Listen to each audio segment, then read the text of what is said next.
بسم اللہ الرحمن الرحیم۔ السلام علیکم۔ ہم سب استغفار پڑھتے رہتے ہیں لیکن اس کا کوئی فائدہ نہیں ہوتا۔ نماز پڑھنے کے بعد استغفار پڑھتے ہیں، رات کو سونے سے پہلے استغفار پڑھتے ہیں، تہجد کے لیے اٹھتے ہیں اور تہجد کے بعد استغفر اللہ پڑھتے ہیں، چلتے پھرتے ہر وقت استغفر اللہ پڑھتے رہتے ہیں لیکن اس کا کوئی فائدہ نہیں ہو رہا۔ اس کا مطلب یہ ہے کہ ہم سب کہیں نہ کہیں غلطی کر رہے ہیں۔ بہت سے لوگ یہ دو غلطیاں کرتے ہیں، اس لیے استغفار پڑھنے کا فائدہ نہیں ہوتا۔ پھر شکوہ کرتے ہیں کہ میں تو استغفر اللہ پڑھتا رہتا ہوں لیکن کوئی فائدہ نہیں ہو رہا۔ آپ دو غلطیوں کو دور کیجئے، انشاءاللہ استغفار کا اثر آپ کو نظر آئے گا۔ کیونکہ کوئی شخص استغفار پڑھے اور اسے فائدہ نہ ہو، اس کے حالات میں تبدیلی نہ آئے، اس کی زندگی میں بہتری نہ آئے، یہ ہو ہی نہیں سکتا۔ کیونکہ استغفار پڑھنے والے کے لیے اللہ کا وعدہ ہے کہ میں اس کی بخشش کروں گا۔ نبی کریم صلی اللہ علیہ وآلہ وسلم نے وعدہ کیا ہے، انعامات کا ذکر کیا ہے استغفار پڑھنے والے پر۔ پھر استغفار سے فائدہ نہ ہو، یہ ہو ہی نہیں سکتا۔ اللہ تعالیٰ نے قرآن کریم میں فرمایا، استغفروا ربکم انہ کان غفارا یرسل السماء علیکم مدرارا ویمددکم باموال وبنین ویجعل لکم جنات ویجعل لکم انہارا۔ اسی طرح دوسری جگہ ارشاد ہے کہ استغفروا ربکم ثم توبوا الیہ۔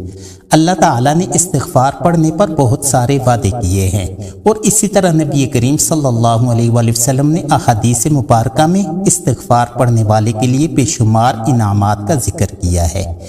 جیسے ایک حدیث مبارکہ میں نبی کریم صلی اللہ علیہ وآلہ وسلم کا ارشاد ہے کہ جو شخص استغفار کثرت سے پڑھتا ہے، استغفار پڑھنے کو اپنے اوپر لازم کرتا ہے تو اللہ تعالیٰ اسے 3 انعامات عطا فرماتے ہیں۔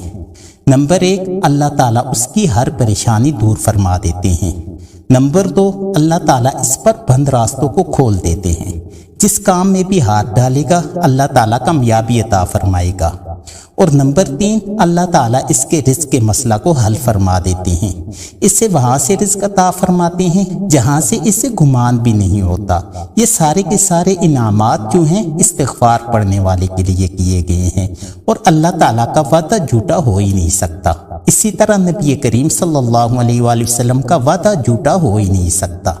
ہم سب استغفار پڑھ رہے ہیں لیکن اس کا فائدہ نہیں ہو رہا۔ وجہ یہ ہے کہ ہم سے کہیں نہ کہیں غلطی ہو رہی ہے۔ اس غلطی کی وجہ سے ہمیں استغفار کا کوئی بھی فائدہ حاصل نہیں ہو رہا۔ اکثر و بیشتر لوگ 2 غلطیاں کرتے ہیں جو میں آپ کو بتانے جا رہا ہوں۔ ایک غلطی تو یہ ہے کہ ادھر گناہ کر رہے ہوتے ہیں اور ادھر استغفار پڑھ رہے ہوتے ہیں، استغفار بھی پڑھتے رہتے ہیں اور گناہ بھی کرتے رہتے ہیں۔ گناہ سے توبہ نہیں کرتے، نماز نہیں پڑھتے، جھوٹ بولتے ہیں، سود کھاتے ہیں، گالی گلوچ کرتے ہیں، مسکینوں پر ظلم کرتے ہیں، لین دین میں ہیرا پھیری کرتے ہیں، امانت میں خیانت کرتے ہیں، جھوٹ اور فریب کاری سے اپنا کاروبار چلاتے ہیں، گناہ بھی کر رہے ہیں اور استغفار بھی پڑھ رہے ہیں۔ تو اس استغفار کا کیا اثر ہوگا؟ اس استغفار کا کیا فائدہ ہوگا؟ اس استغفار سے کہاں اللہ تعالیٰ راضی ہوں گے؟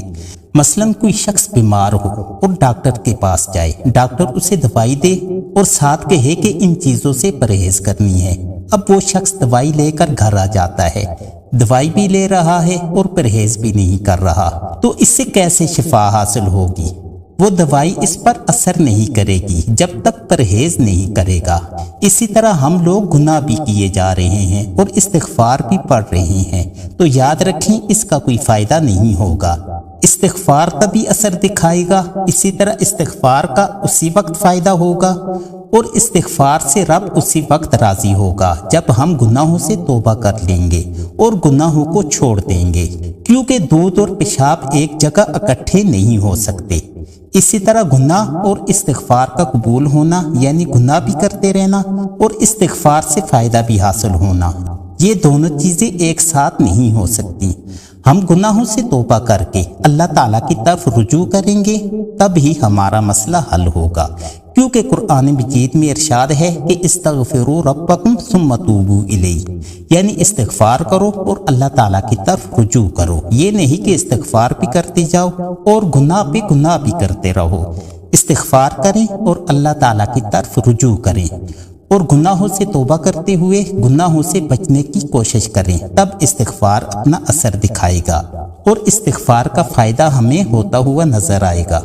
اور دوسری غلطی جو اکثر لوگ کرتے ہیں کہ استغفار اخلاص کے ساتھ نہیں کرتے، یقین کے ساتھ استغفار نہیں کرتے۔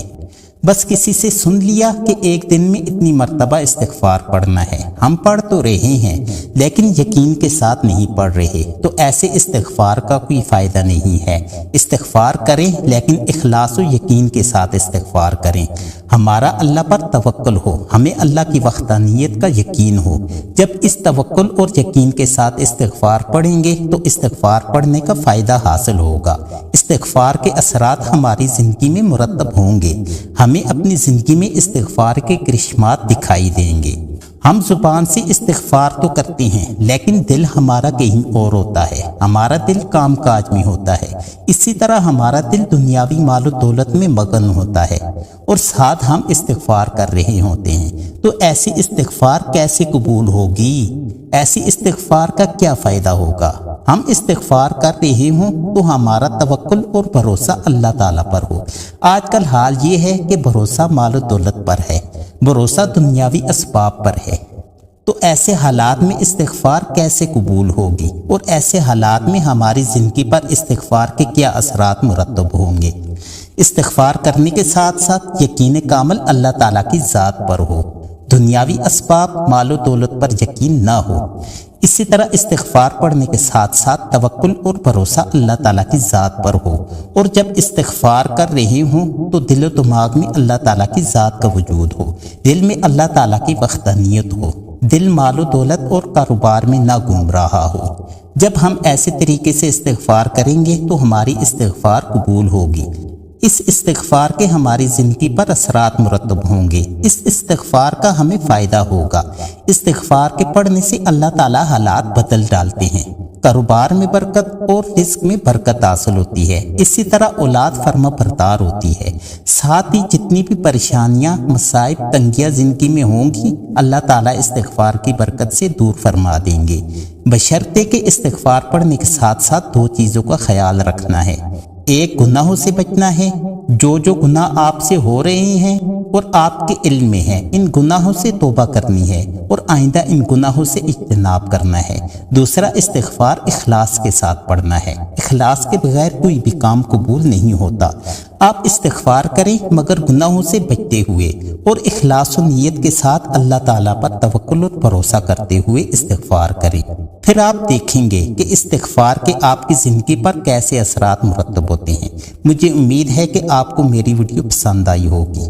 آپ سب سے گزارش ہے کہ صدقہ جاریہ کی نیت سے ویڈیو کو لائک کر کے اپنے دوستوں احباب وغیرہ سے جتنا ہو سکے شیئر کریں، تاکہ یہ پیغام زیادہ سے زیادہ لوگوں تک پہنچ سکے۔ اللہ تبارک و تعالی عمل کرنے کی توفیق عطا فرمائے، آمین۔